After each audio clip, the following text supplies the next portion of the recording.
is an Unspoiled Network podcast. This is Spoil Me, covering Deadwood, Season 2, Episode 4, Requiem for a Gleet. In this episode, after much heartache and trouble, Al is finally able to pass something and escape from danger. And also we have a really awesome, uncomfortable situation between the Widow Garrett and our old friend E.B. I really enjoy seeing him be made uncomfortable. Welcome to Spoil Me.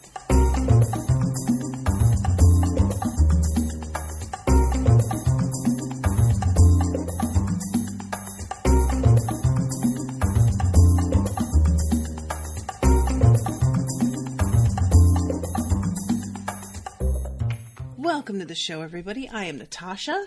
Many thanks to Patrick for commissioning this episode again.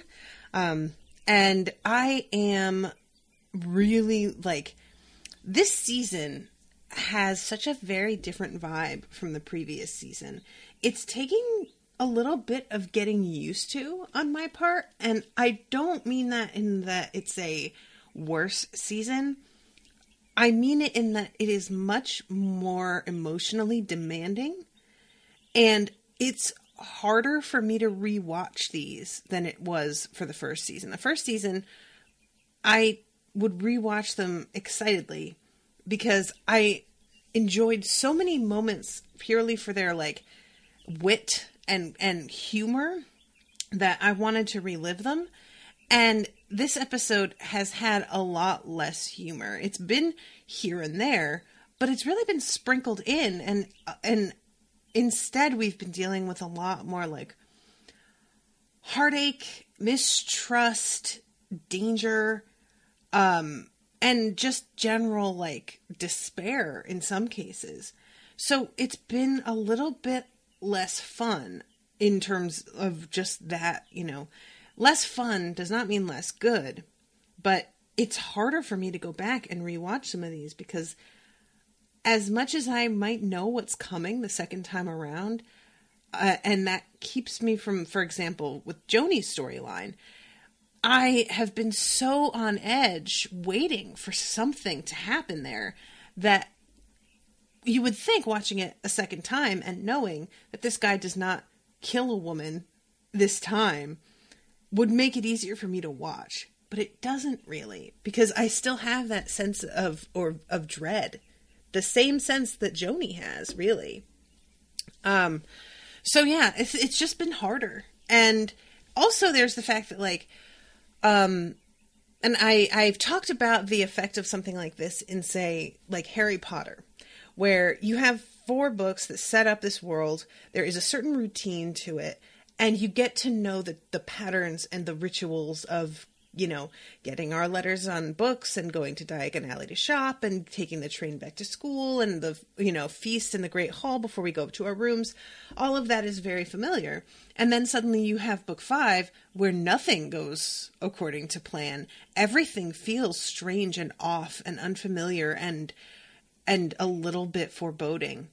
And I feel like in this season, the way that they established Al's importance and then took him away has resulted in a lot of us as viewers feeling a similar way as the characters do who orbit around him and don't know what to do when he is taken out of commission. So as viewers, we're so used to him being the center of everything. We're so used to his commentary and his scintillating sort of insight into what players are thinking or what they stand to gain from something. And we don't have that. We have to watch him struggle through and thus watch a bunch of other people struggle through. And there are new players coming into town that we are not familiar with that are, in some cases very menacing. And we just have to sit and watch and wait for it to pan out. And there's a part of me that's hoping that the next episode, Al is going to have recovered enough to be able to regain his position in the show as well as in the camp of being the person who sort of lets us know the reality of what's happening. But this was a pretty severe fucking illness, and I don't see him bouncing back. This is something that's going to take a while, and he may be able to get informed about things, but he is still at risk, and it's certainly possible that any sort of influence or fear that he may have held over certain people has dissipated with the knowledge that he is mortal after all, and maybe won't be around for too much longer, and maybe people shouldn't pay him any mind, basically. I'm just really interested to see how evident it is that he's going to recover and how much people believe that, because that's really what it comes down to, is do people believe that? And I want him to bounce back because I selfishly want him in that position. But there is something fascinating about watching what happens when he isn't the main factor. And so part of me is curious to see. And yet I'm like, I don't know if I want to see that bad though, because I feel like this could go really, really left. So anyway, that's just my feeling overall so far this season. I was sort of waiting to make a judgment call about how I felt regarding the season until roughly this time in the episode, because it was just a lot more, the first three I feel like sets a tone, but it's not necessarily going to be an indicator of the whole season. Now that I'm into episode 4, and I'm assuming that there's probably 12 in this season as there was in the first, I feel pretty confident in whatever I'm learning from this. So all right, I'm going to back up, and we are going to start with the scene by scene. So the first scene is between Seth and his wife. And essentially, he says that he wanted to stay awake in order, it's all subtext, and they're talking about, having a conversation. In the quiet before we each take up our work is also a pleasant occasion for such intercourse. And I love the fact that she says intercourse and just says it. And she puts her hand behind her to signal to him that she's sort of reaching out for him. And he's considering it. And would you like to start a discussion this morning? And she says it with this look on her face I think she wants it, but she's not totally, I'm not sure how she feels about this. I'm not sure what kind of experience she has. Obviously, she must have had some sex because she was married once and had a child. But it seems like she isn't really that sure she wants to be doing this or not. You know what I mean? And he expresses some concern about waking up the kid. And she's like, no, don't worry about that. He sleeps pretty soundly. And finally, he goes and checks the door to make sure that it's closed. And we see them later on having had sex one expects, but for some reason, there is a lot more anxiety and awkwardness between the two of them than there was before. I really want to know why. I feel like that betrays something that happened, and I can't figure out what it is, because if we hadn't seen Seth having sex with, having sex with Alma, we might be able to theorize, maybe he has some proclivities in bed that she's not used to, and she is struggling to understand or deal with those. But we've seen him, and it seemed pretty straightforward vanilla sex. So I'm not really sure what it is that's making her feel so... Maybe she feels that she didn't perform up to scratch somehow. I don't know what that even looks like. But it's weird. And the way that he very specifically says Martha... And he looks at her, there was a point at which I kind of wondered, did he say Alma's name in bed and not realize it?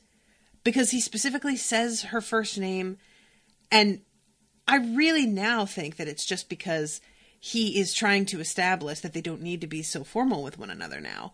But for a second, I was like, is he saying her name to, like, reassure her of the fact that he knows what her name actually is? Like, what is that about? She just seems so nervous around him. She doesn't want to make eye contact. I do not know. Meanwhile, their son is wanting to create a garden in the yard, and she doesn't want to really ask him. But she, like, her son sort of brings it up in, I thought, a smart, and, like, this kid seems cool. Like, I am someone who tends to balk at the inclusion of children in TV shows because child actors tend to not be great. The storylines surrounding them often feel really contrived and forced and weird. And I just always get this, like, manipulation sort of vibe. But this kid seems smart enough, and I'm just feeling better about his being here than I really expected. But yeah, Seth gives him permission to go and get some stuff to build this garden, and he runs out the door. And we just see Seth watching Martha cook, and he even has an expression on his face like he's not sure what to make of her attitude right now either. And I'm just super curious about this. Is it just because she feels weird now that they have had sex? Like, I don't know. Anyway, so back to the gem. Al is just in a really bad way. We find out later because there is this wonderful scene between Dan and Silas that there's probably piss in his lungs. Like, it's keeping him from talking. This is something that I am not familiar with, nor do I care to familiarize myself with it. Do you know what I'm saying? Like, this is really ugly. And I just, you guys. So this dude is shaking. Like, I don't mean shaking like tremors. I mean shaking like he's in a seizure. He is just in a really bad way. And we see Trixie and Dolly talking to one another about, you know, Dolly feeling like maybe she made things worse because she was the one that was sticking her thumb up his ass. I'm not sure what, like, relief that was meant to give, but she's worried that, you know, whatever she did caused this to get worse. And Trixie is very firmly like, girl, you did what he asked you to, and nobody has said that that was any cause for anything, and just immediately sort of assuages her fears. And it's moments like this where I love Trixie so much. Like, her being this sort of vaguely maternal figure is some of her best work, you know? And it just makes me all the more disappointed that she didn't wind up taking that deal and leaving with Alma, even though it turns out Alma did not leave. If she had been able to continue working with Josie, or Sophia, why did I say Josie? It would have probably been good for her mentally as well, you know? But she's still able to sort of do that kind of thing with these girls. So, alright.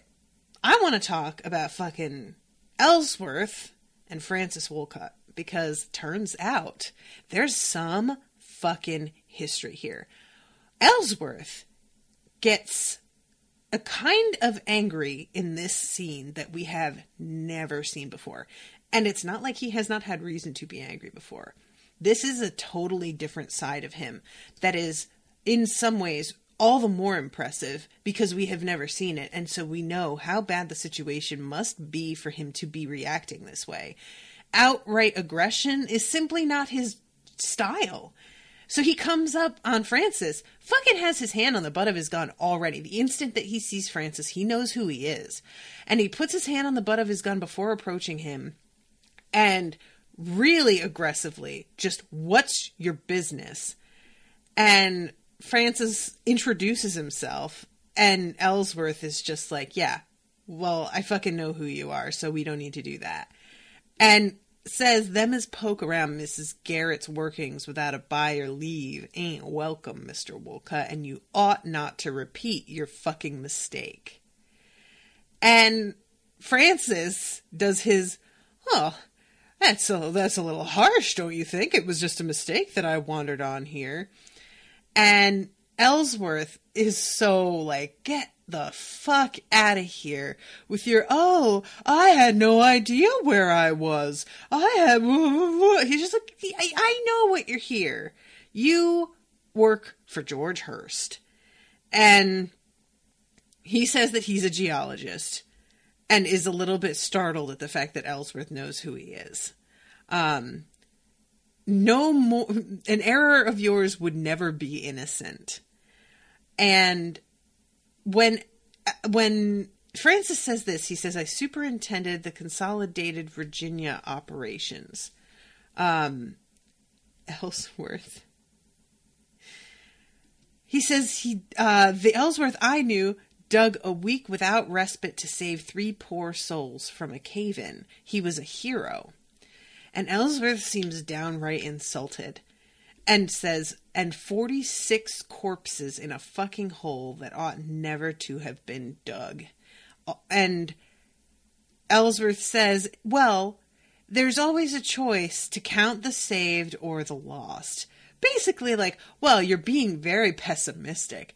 Yo, he saved 3, but 47 died. That's facts. That's not pessimism. Holy shit, dude. He's just obviously, and it remains to be seen whether or not that hole shouldn't have been dug and they knew that, or if the hole shouldn't have been dug and Ellsworth believes that it feels like when he says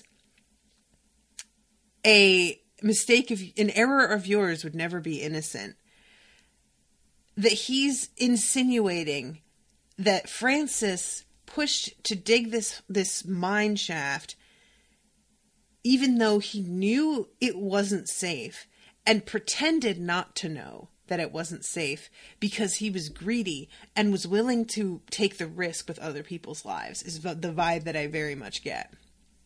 And Francis says, just as a man opposed to inevitable change needn't invariably be called a Luddite, another choice might be simply to describe him as slow in his processes. Well, he's just so shady, man. This is Ellsworth, the next surrogate he sends oughtn't to be bloodied from the Comstock. And it's a really great thing in a lot of ways that Ellsworth knows this guy, because it leads to him giving a much more accurate account of what's happening here to the widow when she asks about everybody who is sort of worried about the outlook, the prospects of the camp. So, man, this whole thing, I have so many questions about, and I am really worried about Ellsworth, because the last thing that Francis says, the noise is terrible, isn't it, Mr. Ellsworth? Like fate, before he walks away. And I don't know what he even means by that. Like, what? Like fate? Like fate is loud or fate is terrible? I don't know. I feel like it's a threat.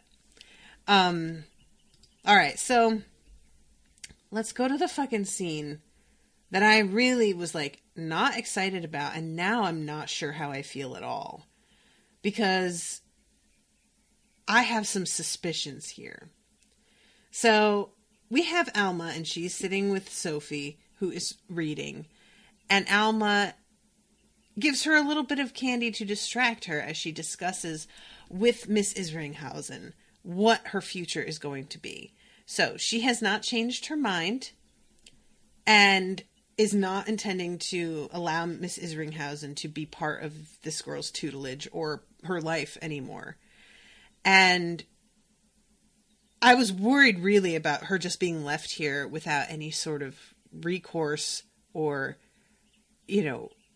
any resources, basically.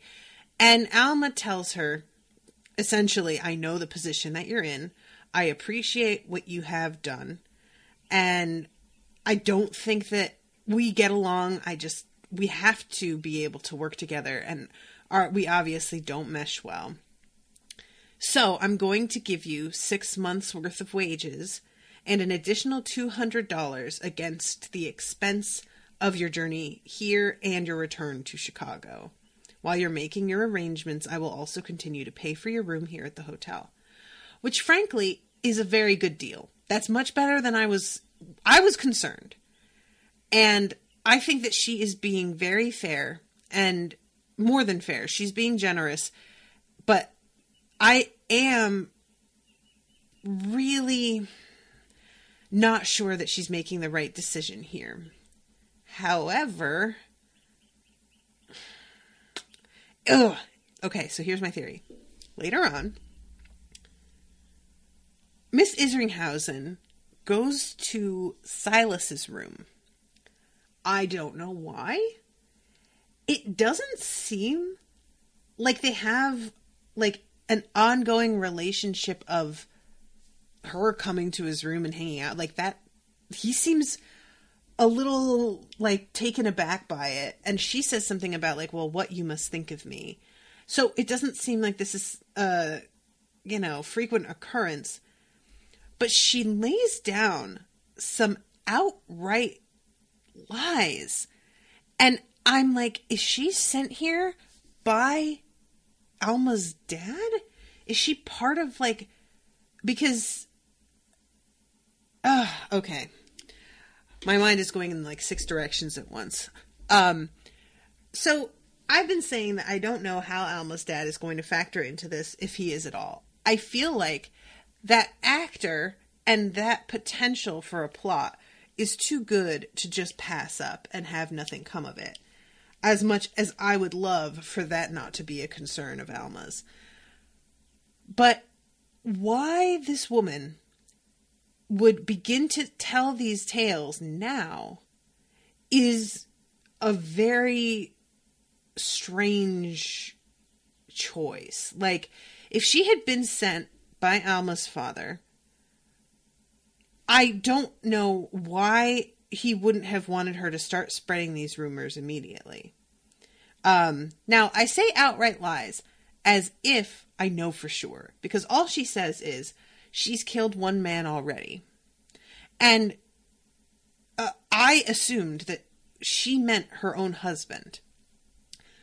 Now, what's hilarious about that is that she doesn't seem aware that if anybody's going to know the truth about what really happened to Alma's husband, it's going to be Silas. I mean, I don't necessarily think they've had occasion to chat about it yet, but Silas works with Al and Dan, and he will be able to find out all too quickly whether or not this claim is even true. So that will lead to him either realizing that this woman is a liar, or that she simply misunderstands her situation.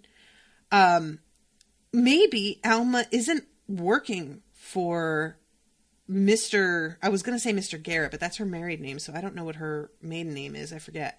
But Alma's father, she might not be working for him, but she may have heard the rumor from him.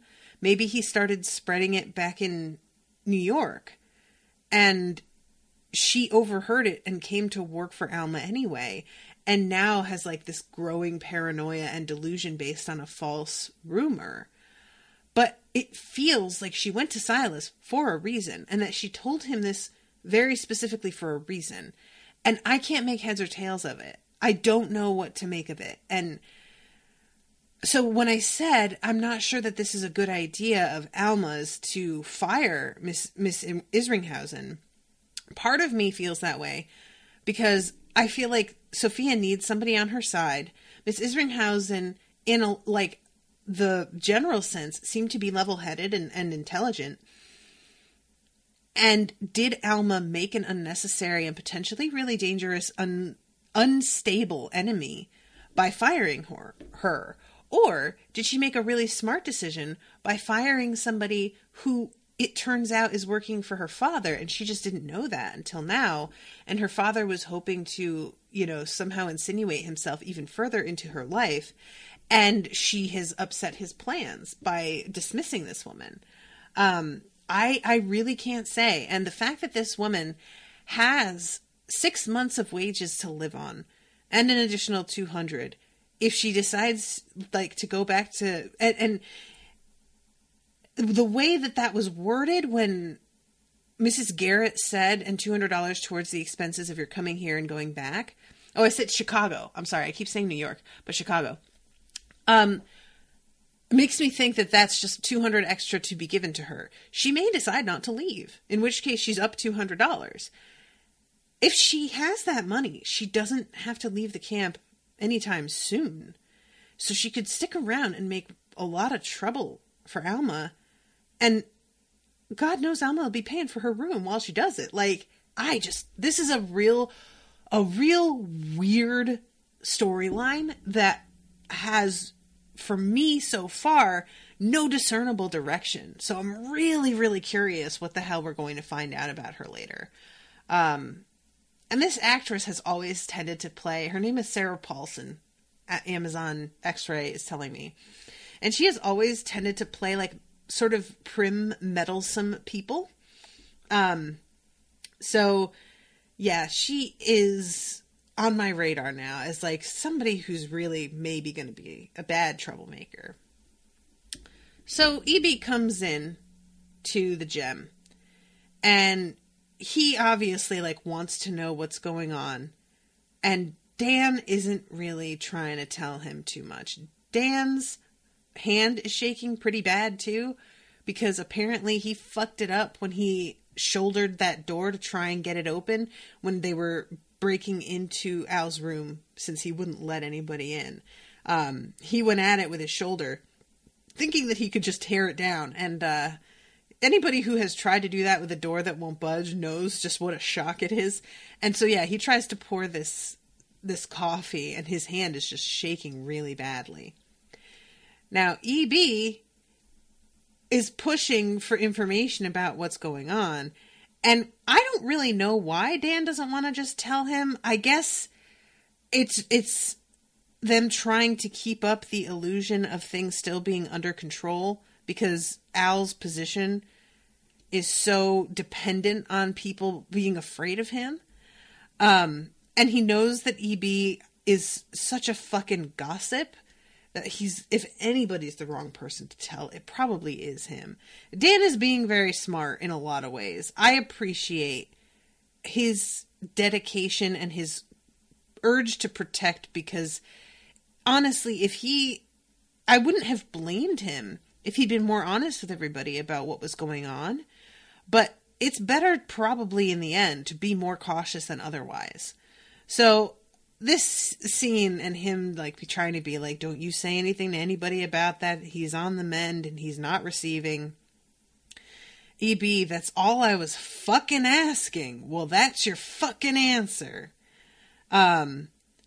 So he finally leaves and this other dude comes in. This dude is called Eamon. And he winds up dead by the end of this episode because Dan needs somebody to kill. That's really what it fucking comes down to. This dude is pushing him too hard, wants to know too much about the situation, is being really impatient about getting the information like now, and has this sort of vaguely threatening sort of vibe to him. Like if they don't agree quick enough, he's just going to I don't know what. But I'm going to read the proposal that he has, because he comes in intending to talk to Al, and they are not going to let him see him, obviously. He says, I have a proposal for him, and you know that I'm not going to waste the man's time. And Dan is just like, no, you're not. You can tell us. And at this point, they tell that Al is like out of town, and later on he's very angry that they clearly lied to him. Like he knows pretty well when they tell him that Al's not really out of town, but he can't prove it until later on, and then it becomes really clear and he feels like personally insulted. But he says, I'll say it gladly and hope you'll commend my words to him who's in Gayville at the earliest opportunity. I contemplate a piece of activity. I need to organize some reliable fellows, locate a right place to waylay that metal. And I'm assuming that this is the gold from Alma's claim. 1 full quarter of the proceeds in total go to Al Swearingen at the Gem Saloon. Or you and Johnny, as the fucking case may be. Now, I assume that this is Alma's, but I don't know if there's something else that they all have been discussing. Alma's seems like the likeliest. I mean, who else has the kind of output that you could rob like a wagon full of gold from it, you know? But yeah, so this guy comes in, gets real pushy about it, and then comes back later and starts to like just go up the stairs, and Dan loses it, follows him up, and kills him. I will talk about that scene in a little bit more depth later, but Al just is not somebody to fuck with when he is upset. Dan follows him up and kills him, and Dan is not somebody to fuck with when he is upset. Dan is super emotional, and I don't mean that as an insult at all. It's actually like kind of weirdly sweet, but he doesn't know how to handle his upset without hurting people, because he just can't process how sensitive he is. I'm sure he must see it as a weakness, and he turns his anxiety and his fear about what could happen to his friend and mentor, basically, into anger at whoever. And it's actually really a great moment to see him trying to process it in a manner of speaking when he's talking to Silas, because I feel like that's what's happening there. And, well, I'm getting ahead of myself. All right. Here we have the arrival of Jerry. Jarry. Because I was like, I thought that was his first name. He is the commissioner who's going to be in charge of determining whether or not this camp is legitimized. And this dude, okay, first of all, he is played by Stephen Tobolowsky, whom I know from such things as Memento. He's been in a million different things. And he often tends to play somebody who's a little bit more of the bureaucracy. It's like he's put in that position a lot of the time.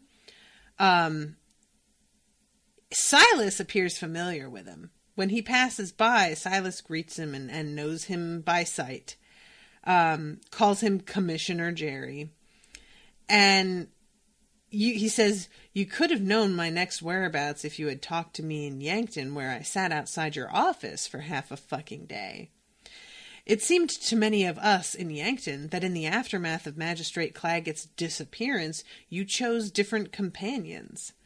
Silas says, "Last I saw Claggett, he rode in here with General Crook.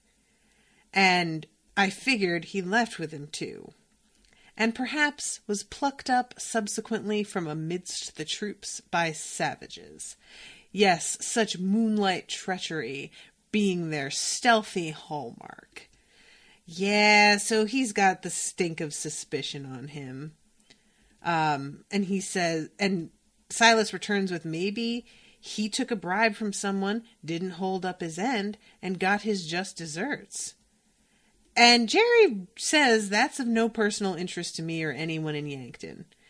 And really seems to mean it, because what he's like looking at and paying attention to when he says that is the fact that Francis is here. He's staring across the street at Francis Wolcott as he says it, and says, "Before the governor makes his play, you need to know that you're betting the wrong way.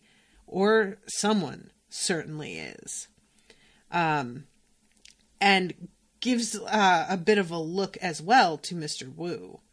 And that turns out to be because he has another person who is set up to be his go-between for opium, for dope.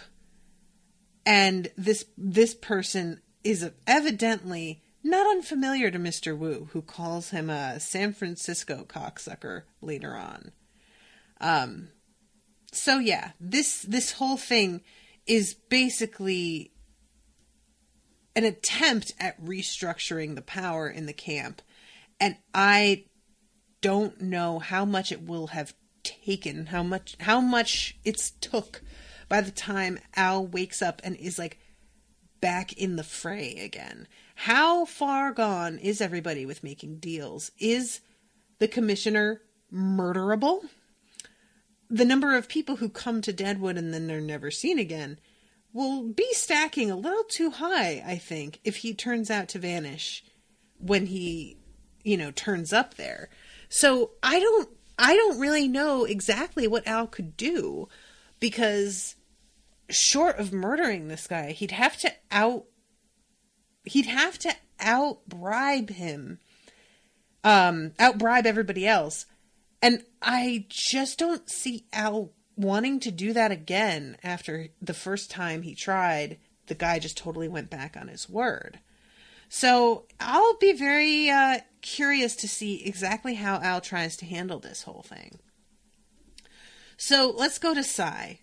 And he is talking to Stapleton. They're talking about... let's see. Cy is saying... It's the fucking altitude that's got to me. Nosebleeds and every fucking thing else. And Cy is questioning him about, and I'm not clear on this. Now I'm going to read you all what he says at first. I hope that you're not privy to some information that I'm not. Where is it? And he doesn't actually get into detail here. It's a weird like entrance into a conversation that feels like it is already mostly complete by the time that we join them. But yeah, I only hope, Marvin, you ain't privy to information that I ain't. Oh, 600. This is him selling his claim. Right. I forgot all about this. Okay. So, because this guy is so nobody. But Stapleton is in the background, like hovering around. Stapleton, of course, does not know the truth of the situation. It has not been shared with him. But Cy is trying to act like, oh, I have no idea what could be going on. But it seems like you're a little bit worried about something. What could that be? And he's offering his claim for $600. So Cy is making a killing, basically. And it is like the cat who caught the canary, the look on his face as he is like playing this guy for everything.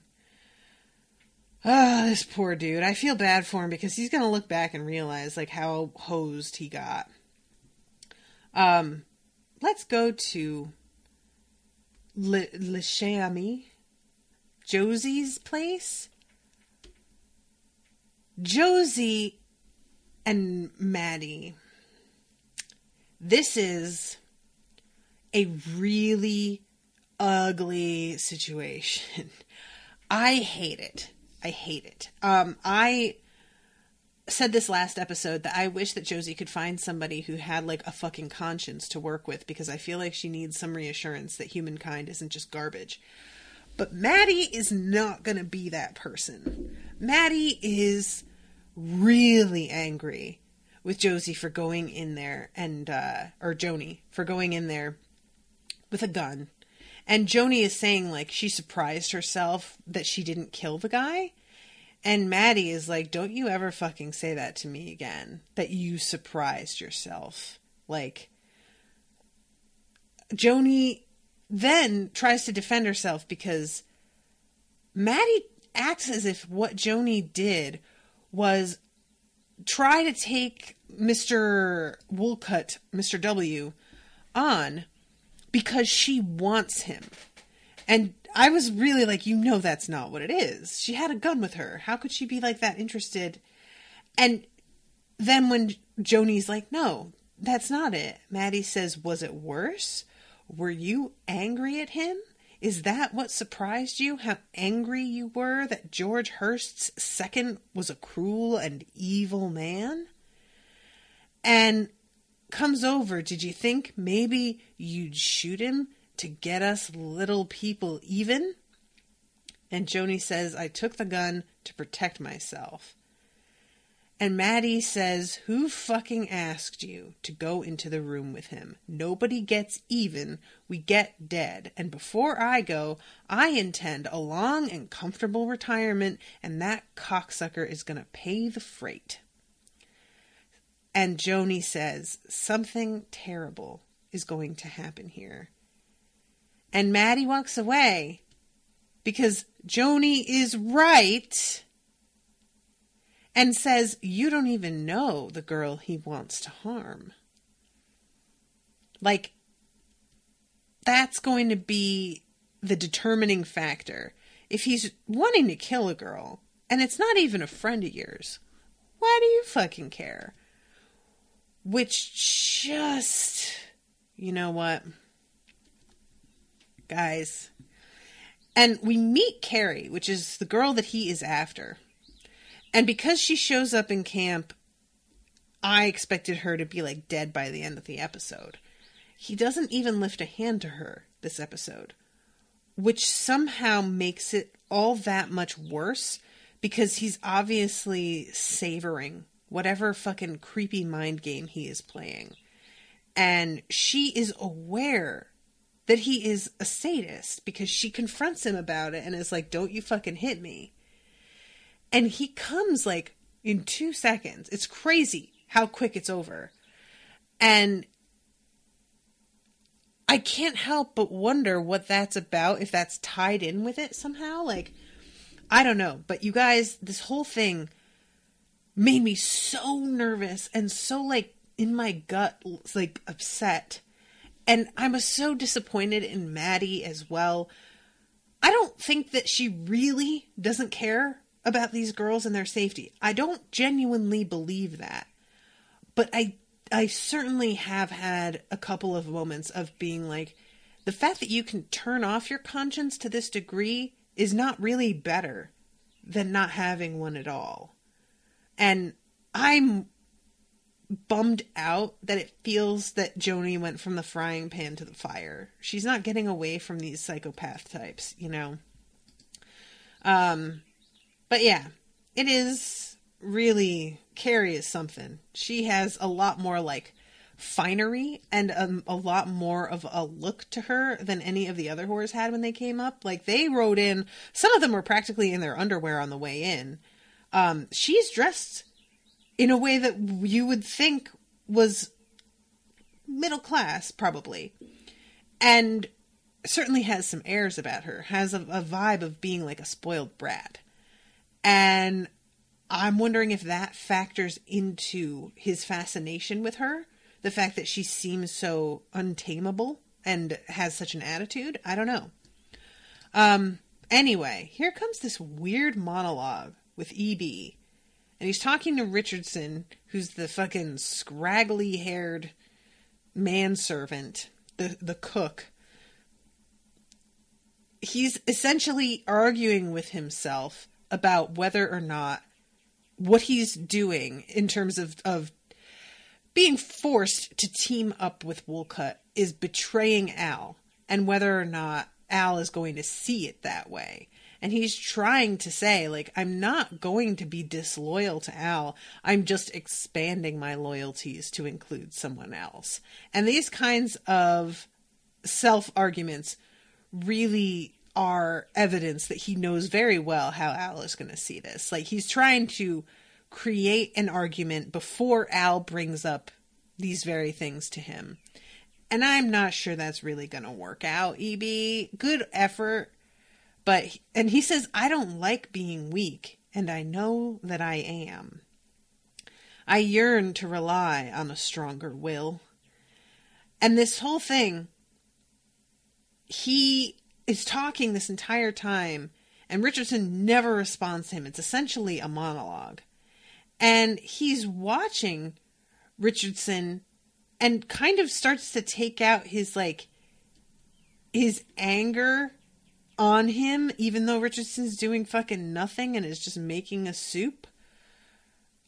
He tries to act like he is somebody that deserves to be, almost like everybody looks at me and sees me as being weak and shady and generally like not someone to be trusted. And really, you're so much worse than me, and I can't believe that you don't have this reputation. It's like, yeah, but he's not trying to advance himself, dude. He's just willing to be a cook, and that's it. You're the one that's over here trying to, like, you're mayor now because you just decided, you know, you definitely are ambitious and greedy. But yeah, this monologue is super strange. It's fine. I didn't really care for it. Here comes the scene, though, that I really liked between Dan and Silas. And Silas, initially, I didn't realize that he had no idea. But initially, he doesn't have any idea how bad Al's health is. And he thinks that Dan is just keeping him from seeing Al, like playing a gatekeeper. And this is when Dan sort of caves and tells him the truth, because Silas obviously is trying to be cool. Like, I think Silas has a lot more respect for Dan than Dan realizes. I think Dan thinks that Silas looks down on him as being just like the muscle behind Al. And it's tempting to see him that way, for sure, if you are just coming into the situation and you see the way that, like, how obsequious Dan is with him. Certainly, you know, I really understand why Dan thinks that's all people see. But all you need to do is hang around a little bit and watch to realize that Dan is a pretty smart guy and also has genuine affection for Al. And, like, his motivations are a bit purer than they tend to be with other people. It's not motivated by greed or fear. It's really genuinely by love. And Silas, I think, really likes that about Dan, and Dan doesn't realize it. So, at this point, Silas is like, listen, the commissioner is in town, and he is basically telling me that Al is about to be, like, punted out. Like, you know, this dude is here, and he is not interested in playing ball. And I need you to tell him that, please. And you do him disservice not to tell. And says it in this way because he knows that's what Dan is going to hear. Not, I need you to. Not, it's important. It's, if you want to help this guy that you claim to care about, do the thing that will help him, please. And that's the part where Dan sort of looks away from him and he gets really teary-eyed. And it's like, this touches me so much. His acting is so good. I love him so much. He says, listen, Adams. Calls him that for the first time, I think, ever. Like, I don't know if we've seen him call him by name ever. And says, Alice fucked up bad. Maybe dying. And you can see the shock on Silas's face. He really had no idea. I didn't know it was such a well-kept secret. Dan says, them stones have done plumb blocked off his piss passage. And he is filled up with piss. It's in his lungs. And yeah. Silas says, can he talk? He says, fuck no, he can't talk. He just lays there and shivers and stares at nothing. He screams when the doc abuses him with them fucking prick poles of his. And Silas says, I'm sorry I broke your balls. And Dan says, I'll see to it he gets your news. If he gets to a point I think he can understand my meaning.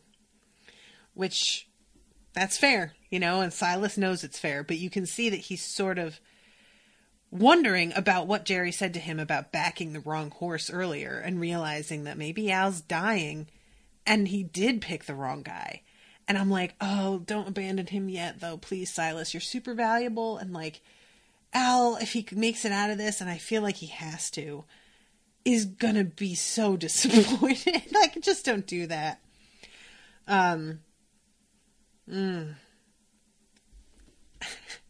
Dan asks him how Hawkeye is doing. And he does it with a kind of like a grin on his face. And Silas says he'll live. And there's a sort of vibe between the two of them. That him asking about his friend and Silas telling him he'll live, and that's all he says. He doesn't reprimand him or anything. I feel like this cleared the air. I feel like they're officially like, I don't want to say buddies, but I feel like they're officially on the same side now. And I'm just excited about it. I just want them to be on the same side, guys. You know, like, genuinely, that's what I'm after, because I feel like they are two very valuable people that if anything, accentuate one another, you know? One of them is very cerebral and has certain connections and has a more political mind. And the other one has like a sort of weird purity of spirit for somebody who is a murderer and like was about to be willing to kill a 5-year-old girl. And it's just, I don't know. I want them to be friends. I really do. All right. So we have the scene where Alma gets the information from Ellsworth. She's talking to him about the rumors that she's heard of the camp's dissolution. And he's just like, you know, I find it really interesting that rumor coincides with the arrival in camp of somebody whom I know to work for a person who has an interest in up and coming areas in the United States. And it really is extra interesting that what immediately begins to happen when people hear these rumors is that they just start to sell their claims willy-nilly for much less than they're actually worth and bail. How interesting, don't you think?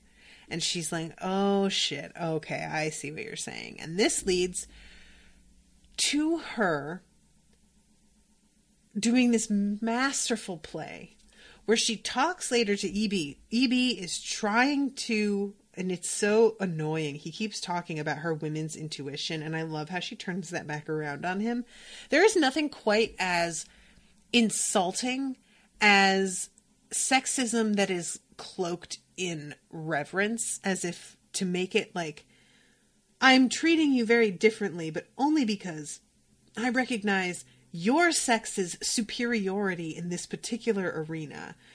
And it's just a whole other, it's like, it's still gross and sexist, but you think it's fine because you're like kind of giving me a weird backhanded compliment. Get the fuck out of here. And he tells her essentially that she should listen to her intuition if it's telling her that something's not right in the camp, trying to get her to sell her claim. And she basically responds with, I don't feel like anything's going wrong, but if you do, you should really sell your hotel to me. And he's like, oh, no, I wouldn't want to do that. And she's like, well, you're the one who said to listen to your intuition, and I really think you should. If the camp is in such dire straits, if this is something that I really need to worry about, you probably should just sell to me. And he's in this position where he can't decline outright and not seem like he's straight up lying about what he's just said. And he knows that. And she is fucking, she's so wonderful. She gets up and says, you will make a price for me then? And he says, let me consider. And she says, don't, Mr. Farnham. Trust your instincts. I'll have you in a dress in no time. And walks away. And I'm like, oh, girl. Oh, I love her so much. I love her so much. He calls her a miserable, haughty cunt, putting me beyond my depth. And I was like, listen. Maybe she is a haughty cunt. I'm not going to lie, but that's part of what I like about her. All right. Last but not least, I want to talk about Al, because we have Doc Cochran, who is at his wit's end, thinking that he is going to have to perform this surgery that most men do not survive. And in the end, they're able to get him to actually pass most of the stone so that he can start to get it out. But it is a real near thing. And Doc is flipping out about having to perform this surgery. He's like trying to sterilize his tools, and his hands are shaking so bad that he's dropping things. And he at one point like yells, "I do not need to kill another man." And that line, I felt for him so bad. Like, this poor fucking dude. Oh, God. So then we finally have them using smelling salts to bring Al back to his senses. And he is able to push what looks like a bunch of pus and blood out of his system. Oh, my God. That is so horrifying. And the doc is like, all right, I'm going to be able to get this in there because the blockage is partially gone, and we are going to be able to get this thing out of you. And they managed to do it. They managed to get it out. It's such a fucking tense scene. You can hear like the little click. Supposedly he has inserted it and he's like touching the stone. And he is telling Trixie how to do it. Like, they're all working together while both Johnny and Dan are holding him down. And there is like all of this blood. It is super, super horrifying. You know, they're not even that graphic with it, and it's still so horrifying. And then the doc lays down with him and says, "Thank you for saving me." And it's the sweetest little tableau. All of them laying on him in this moment of like complete exhaustion. Dan is underneath him, which feels so appropriate. Like, basically his foundation, you know? And everybody is sort of spent. And I just love this whole thing. It's such a beautiful moment of like teamwork and everybody being so relieved and so tired and so weirdly proud, I think, of Al getting through this and hopefully making it to the other side. It's a beautiful ending to this little bit of story. So yeah, that's basically, I've covered everything. And we have like Al at the very end of the episode just staring up at the ceiling, but he seems to be like, you know, conscious and awake, and he is not shaking or, you know, anything like that. So fingers crossed that he is on the mend. But this is an intense episode in that regard. I confess that I'm not really ever worried that Al's going to die. I just don't see that happening. But I am worried about what's going to happen to him, because he doesn't have to die for things to go really left. So, all right. So I'm going to wrap this up. Thank you guys so much for listening. Thank you again to Patrick for commissioning this, and I will be seeing you again soon with a new episode. Toodaloo, motherfuckers.